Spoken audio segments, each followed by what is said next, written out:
Welcome to Get on the Ark. I'm your host, Darren Conrad. I'm here with Andrew Hoy. Welcome, Andrew. Thanks, Darren. I love God's divine appointments. I love how he just adjusts and puts people in your life at the right time. And we have mutual friends, Robert and Jamie Agee, and Robert called me up and said, "You have to meet my friend Andrew." And he just happens to be driving through your town or in your area in Florida. You live in Wisconsin, but you're just in Florida, and we got to meet, and it was an honor and a pleasure to meet you. And I'm excited to share your pieces of your story. I know we could talk for hours. I know you've written several books, and you're on a journey. So, to begin with, share a little bit about where you jumped on the track and when you started following Jesus, and how did this all happen, Andrew? Well, there's a jumping on the track, but there's also kind of a jumping off the track. Right. I was raised in a kind of a Christian Lutheran world. Didn't think too much of the whole religious sort of church experience kind of as a younger kid. Seeing the various dysfunction or hypocrisies or whatever, and kind of I was like. Was kind of like early ahead of my time in the whole death metal phase, I guess, so I used to listen to all that, is this like kind of violent, heavy metal type thing. So, I kind of, kind of strayed more from the church world, kind of up until till my college days. And I started realizing, well, it was in my thermodynamics class, the whole, there's the mystery between the first law of thermodynamics and the second law of thermodynamics, which, the first law says matter can't be created nor destroyed, and the second law says that everything's winding down. So that kind of brought me to the conclusion that it had to have some, created origin or something, something did. And I guess we have that kind of conveyed, I guess, by the whole, name of God thing, Yod He Vav He. It's the idea of, it's based on the verb meaning to exist, so it's really referring to him as being the self-existent one. So I didn't know that then, but in hindsight, that was kind of what prompted me to start thinking of my my faith and all that kind of more seriously. I got to probably about uh, 30 years old, I guess, and when my grandmother died, it kind of just like um, kind of shook me a little bit, like saying, "Hey, you're mortal too." So I started, taking my faith a whole lot more seriously at that point. I ended up taking an Old Testament course, kind of an Old Testament survey course at graduate level. I was just auditing it, and it was kind of weird because, like, even though I was, um, kind of, I wasn't that old as far as, again, being my upper 20s. I don't think I was 30 yet. Maybe I was 30. And, I'm in there with these kids that, that don't know the Bible for anything, so it was just kind of weird that I felt kind of a little bit misplaced in that. And, I ended up getting laid off in, what was that? 2002 time frame. And, it had a chance. I couldn't find work in my field anymore, so I ended up volunteering for like a medical mission thing, and that was over in Africa. So I had a friend, right before that, he's like, "Oh, you should go to Africa," And with the group that I was with, I was basically saying, "Okay, I'm here as a technical support as an engineer," and the amount of engineering I did there was just almost non-existent. I was kind of working more as kind of a grunt in the engine room. But with that, there was a guy named Samuel who was allegedly a pastor at a nearby village, and he approached me one day, and he's like, you have to come and preach at my village. And I'm like, no, you want these other people, they're part of the organization, they're the ones who are supposed to do that. And he gives me the address of his village, and his village, the name of it was Grafton. And sure enough, this is the town that in Wisconsin that I grew up in and graduate high school from. So, that was just kind of like, I guess maybe I'm supposed to preach there. So that was some of the earlier, kind of sort of divine encounters experiences, that are really, that were more shaping or memorable in that, kind of in hindsight. But is kind of being displaced in the engineering world. Well, I've had, longest I've had a job at any one company has been like 4 years, and so my resume kind of was starting to look like a yard sale, with between companies downsizing and all that, Enron and um, basically the power companies deregulation and all sorts of things. So it's been kind of a chaotic professional ride for me. So that was why, that's part of why I went to Africa to begin with. We kind of waiting for that to blow over, see what else was in store for life, um, it kind of had a recurring pattern. Last time I was laid off I was working. Well, but before I was laid off, I started learning Hebrew, because I basically met a guy who, or I'm sorry, I was listening to a guy who was doing a lot of his talking a lot of teachings or sermon type things, mentioning a lot of Hebrew. And after listening to him for just a few hours, I'm like, well, this is really interesting. I don't agree with everything the guy says, but holy cow, this is just earth shattering. It's really really fascinating. I'm like, I'm gonna get my own. I had a friend of mine I used to work with in high school. Kind of an older guy. He's I don't know, maybe 4 years older than I was, and his name is Frank. And Frank says to me, that it stuck with me back in high school. He's like, Andy, you can't become tall by standing on the shoulders of a giant. So that really, and that's kind of a very Christian thing, of course, where you got Jesus saying, student is not above his master. So as we listen to various teachers in our lives and influences, to hang our hat on this guy and say, well, he's my superhero, or he's my superhero. You have to realize that they're just kind of buckets of flesh, the same as any of us. So it kind of like really was emphasizing, like, hey, I want to get my own. You can't coast to heaven on your father's coattails, so to speak. So that whole Hebrew journey was very very very, it was pivotal for me, because I'd actually written a book. That was actually after I had already written a book.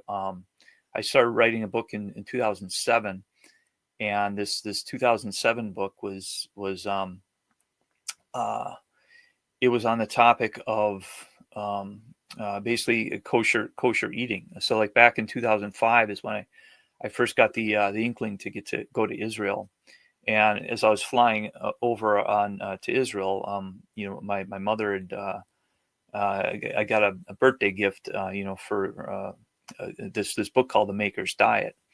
And so it was written by a guy named Jordan Rubin, who through his own trials, he ended up with Crohn's disease, like right around when he went to college. So his parents were well-to-do enough, and they sent him to a lot of doctors. And after a while, they basically had him on a diet of like they found one doctor who said, okay, we're going to put him on a diet of all kosher and all organic. And within 6 months of that that prescription, he ended up returning his full stature. I mean, he looked like a Japanese POW camp survivor. You can see that in his book. And the testimony was just really striking to me. And again, I was starting to challenge some of the the Christian traditions that I'd been kind of reared in and everything like that. And so that was kind of the birth of my book, called Eat Like Jesus. and it's subtitled "Returning to Kosher Christianity," and believing that the kosher diets are not only for the Jews, they're for everyone, and they're not just for the sake of ritual. It's for health. Is kind of the premise of that.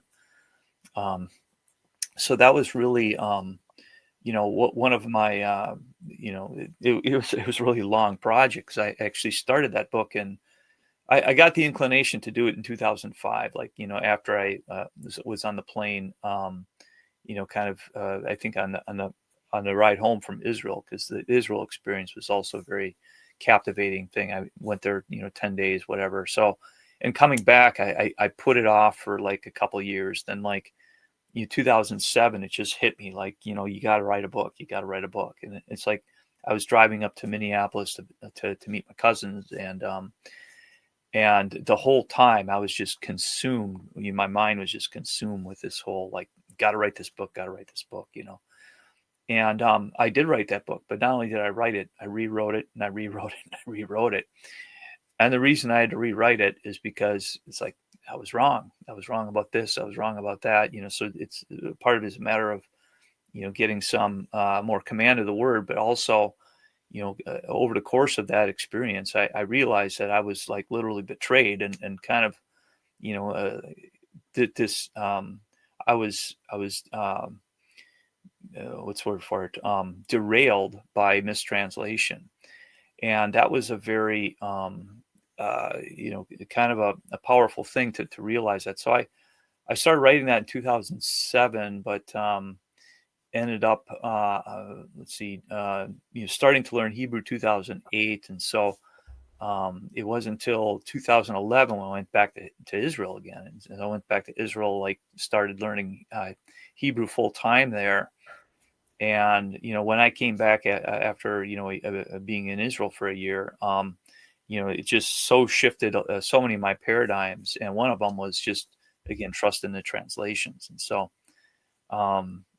so I had to rewrite my Eat Like Jesus book. It wasn't released till like 2014 before I kind of got everything together there. But and so from that, I'm like, it's a lot of work, as you're well aware, to write a book and put out a book, and trying to market it and all that kind of stuff. And so with all the hardship on that, I'm like, I'm not doing that again. So what happened, that I was actually at a conference, I want to say 2013 or yeah, it was I think it was a 2013 conference, and I got this second inclination to write a book, and I'm like, no, not going to do it. Not going to do it. Already been there, done that. No. And so as time went on, I mean, just having that inclination to write the book in 2013, I was going to write a book on like electricity in the Bible, which is, pretty weird and esoteric, but, being an engineer, yeah, so that was my, you just flashed that. Yeah, that's my Eat Like Jesus book. That was 2014. So that was actually a bigger book, but I cut out a lot of it just to focus on the, the dietary commands as you kind of go through the Bible. So, we're kind of told this idea that, well, Adam and Eve were first vegans, and then after Noah, they were allowed to eat everything, and then after Moses, they could only eat certain foods, and it was only for the Jews. And then in the New Testament, they say, well, Jesus declared all foods clean. And, Peter is told, get up, Peter, kill and eat. And then Paul says, you can't eat this idolatrous food. And it's like, what's going on here with this? This is all really inconsistent in the scheme of things. And so, I basically had discovered with all the Hebrew that kosher dining actually goes back to Genesis 1. Talking about the types of foods that are acceptable to eat. So so basically the summation of that book is like, okay, kosher from Genesis, kosher to Noah, kosher to Moses, kosher to Jesus, kosher to Paul. So that's kind of, as well as Peter in there. So I'm basically debunking a lot of those doctrinal hurdles that are that are really embraced by pretty much all the Christian church today.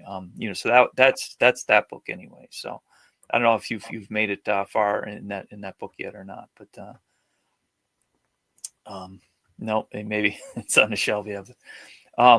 So anyway, it was after writing that book that I'm kind of like, I'm done with this book writing thing, and so then I got the inclination to write another book after I'd been to this conference on electricity and physics and getting into some of the history of basically worldwide catastrophes and all sorts of things, cosmology. It's a lot of really kind of esoteric stuff, and I was thinking all the more reason. It's like, no, I can't possibly succeed writing about any of this stuff. So it was after I finally gave in, and that was again probably, I guess, 2014, summer of 2014. And so I'm like, okay, I'm going to start writing here and see what becomes of it. So I started writing, and I happened upon the tabernacle study. So the tabernacle, oops, it's this thumb here.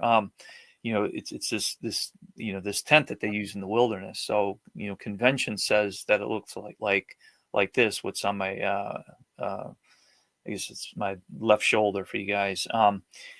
But what's on my right shoulder here, that the dome is what I discovered to be, because I discovered the pi constant in the book of Exodus. So for those unaware, the pi constant is like 3.14, so 3.14159. It's a number that describes the relationship between a circle's circumference or area around it, or length around it, to its diameter, or the span across it. So pi is the ratio between the circumference and the diameter. So here within the Bible, it's been sitting there for years, and nobody ever found it. So after I discovered that, I'm like, oh my word, like, I bet you this thing is round. And sure enough, I started looking at it, and because the experience that I had with the Eat Like Jesus book of realizing, like, okay, I've been bamboozled in translation here. I came to realize, like, there's more beneath the surface. And so I started digging and realizing it's like, precept after precept is saying tabernacle round, and it's really a really unusual revelation to try to present to people. But it's scientifically, it makes good sense. Engineering, it makes good sense. So again, being an engineer, I'm looking at all these particulars. How does this go together? How do these joints work? How do because if it can't be structurally sustained, then should we trust this? So it's a big, to me, it's a big testimony of the legitimacy of the Bible and the story that they have, that again, everyone gets to that point in Exodus, and they're starting to read all this. That's assuming they've survived all the lineages of such and such begat such and such. So these are parts of the faith, the theology, that everyone's kind of like, oh, yawn, ho hum, there can't be anything good here. This is pointless. It's like, no, this is rich. This is deep.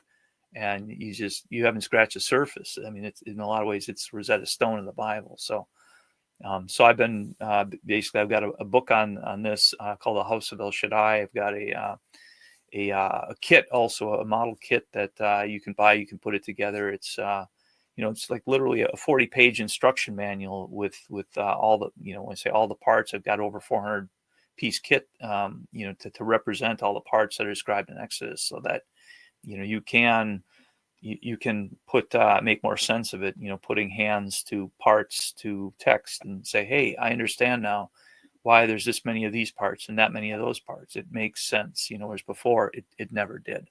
So that's my story in a nutshell. So Wow, that's awesome. So you mentioned too, you and I have had this conversation about Dr. Chuck Missler. When he talked about the lineage, it's like, oh, this is a boring stuff. We'll just get through it. But everything has purpose and meaning. And we were talking a little bit about that. But as far as the lineage, what is it, chapter 5 in Genesis? I think so. And Yeah. And what's fascinating is, every name in the lineage, when you take the Hebrew meaning of each name, it literally translates to the gospel. Right. It spells out a sentence. It's like, man appointed, mortal sorrow, the blessed one will come down, um, and his death will send rest. Yeah. So that's kind of, so if you start with Adam, Adam is man, Seth is appointed, Enosh is mortal, man appointed mortal sorrow, the blessed one, I forget the guy's name on, but will come down as Yerad, uh, and Methuselah, Met and Shalach is death and send, and then Noach. So Noah means rest. And so that's kind of the psalm. And what's also interesting, and this Chuck didn't have this pointed out, but if you look at the line of Cain, it speaks very much to the contrary, to like all this, kind of when I say the wicked or corruption, corrupt rulership, and the smiths, or the striking of the, it's kind of alluding to what seems to be like a violent strain. So you start looking at the flood. A lot of people have a problem with the flood. It's like why did he kill all those people? And it's like, well, I don't think they're all people, and the degree to which they're wicked. It was pretty deep. It was no small thing. And so everyone has a real, moral hurdle with that. And it's like, I think if you start kind of questioning the identity of those people, or considering that as a factor, it's, and again, that's alluded to as we see that also, not only with the line of Cain, but also the Canaanites, who are basically descendants of, that's Noah's grandson, and downstream of that. So that's a whole nother, that's a whole tangent. I'm not going to start on that one right now, but All right. but the same thing. All the Canaanites are given all these names that are not complimentary. They're speaking of personality traits or dispositions and dysfunctions and so forth. So, Well, we also talked a little bit about, kind of the history of the Bible, and the translations, and the kind of I don't want to say corruption of the Bible, but things are left out, things are put in. And when did you start looking into that? And for someone that's brand new, it's like, I'm new to Team Jesus, so I'm just like trying to learn the fundamentally basic stuff. Where would you lead somebody or direct somebody in that? well, I don't know. I mean, it's hard to say. You're getting into that. I liked a few of the Chuck Missler things, and that's kind of what probably got me started on that, because I was always fascinated by the mention of the Nephilim. And so the Nephilim, for those who are not aware of that, that's the idea that in Genesis 6, it talks about the sons of God, and they came down and saw daughters of men, saw that they were beautiful, had children by them, and it sounded like, there's debates in the scholarly world of, who are these sons of God? Are they angels, or are they just ordinary men? So I'm in the they're angels type camp. And so, Chuck Missler was another person who was, I think, inclined to believe that. So I started using that as a litmus test of like, oh, I won't listen to this study Bible if they say this and that. So I started developing kind of oversimplified, again, litmus test bias in that. The more that I started to study, that, and you start, digging at some of the translation, a lot of times it's like, well, gee, that doesn't make sense to me. And, sometimes the only way out of that is looking at the Hebrew. So, there's a lot of study tools these days, Strong's Concordance. There's a program called eSword, which is a free download. You can get those on your phones too, or you can go back to the Strong's, Hebrew word of and or the Greek, and I think that is so so useful in a time where we're so saturated by doctrine and information. It's like, well, of all the time that we have all this information at our fingertips, let's make use of this. I'm a big advocate of people using interlinear Bibles, not Blue Letter Bible in particular, and there's also, I think, Bible Hub uses the same one, but there's what's called the sublinear text, which is the when you're looking at an interlinear Bible, it's the word for word translation. So not all interlinears do an actual word for word, and with that, to find one that actually does a word for word, you can start seeing, okay, well, these guys they're being honest here in the translation, or they're being speculative sometimes, and you can't blame them for that, because there's some of the times we're like, well, we just don't know what it means there. But sometimes that stuff it is possible for you to figure out through your own studies. It's like, again, that idea that a student is not above his master, and it talks about how the the things that are low and humbled, will you'll find revelation that you didn't get. So Messiah was bringing all of his disciples, saying, okay, I've got some inside scoop for you guys here. But like all the learned people, the scribes, the Pharisees, they were oblivious to a number of things that he said. And it's like, well, why? It's because they didn't have a teachable spirit. So starting out by admitting that maybe you don't know everything is a good place to start. So and then taking the there's one thing to pray for revelation, there's another thing to seek it. It doesn't say just ask, it says ask, seek, knock, the door will be open. It doesn't just say, well, just pray and do nothing at a distance, and boom, you'll get hit with this heap of revelation. And it's like, that doesn't seem to be how it works. So that's good. A good direction. Ask, seek, and knock. Yeah. So what would be your closing message for someone, or even a prayer if you want to pray us out? Yeah, I guess I was just kind of limit on the closing message thing. That whole, whether it's intimidating or not, and whether or not, a lot of times there's, people with biases that are very, people can be either, Christian hostile, Jewish hostile, whatever, because they've had negative experiences. You can't allow negative experiences with people in the faith to shape and dictate, your expectations towards God. You have the, Dennis Prager is a guy who says, the commandment about using the Lord's name in vain isn't about saying, oh, my GD card just died on the freeway. It's like literally like misrepresenting the Almighty. So it's like, if you're basically say, hey, look at me, I'm super Christian, whatever, and then you're being abusive to someone or what have you, it's like, now you're ascribing, that you're making claim of that identity and that name.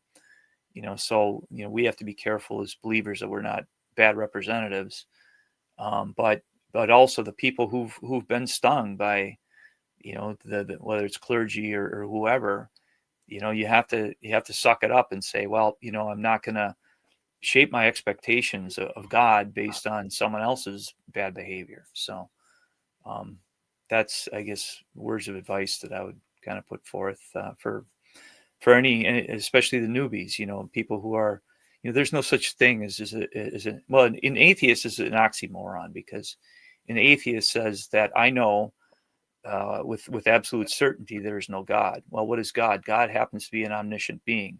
So you're basically claiming omniscience and saying there is no God but me at that point. The agnostic is at least sensible, who says, I don't know. Now there's two types of agnostics. One says, I don't know because I haven't investigated. And the other saying, I don't know because I will not investigate. You have some people who've got, again, chip on their shoulder with God. Maybe somebody lost a family member or whatever, and it's like, well, I'm holding God to blame for that. And definitely, it's like, that's not going to work out for you very well. To go through your whole life is saying, well, there is no God. There's the proverb, the fool says in his heart, there's no God. So, to come to terms with whatever pain and kind of, meet him at there. That's another point of advice that, for your audience of, like I say, newbies, skeptics, atheists, agnostics, whatever. So I'd offer that. So. Well, thank you, Andrew, for getting on the Ark. Yes, sir. Thank you for watching Get on the Ark. And until next time, God bless you, and keep asking, keep seeking, and keep knocking. you.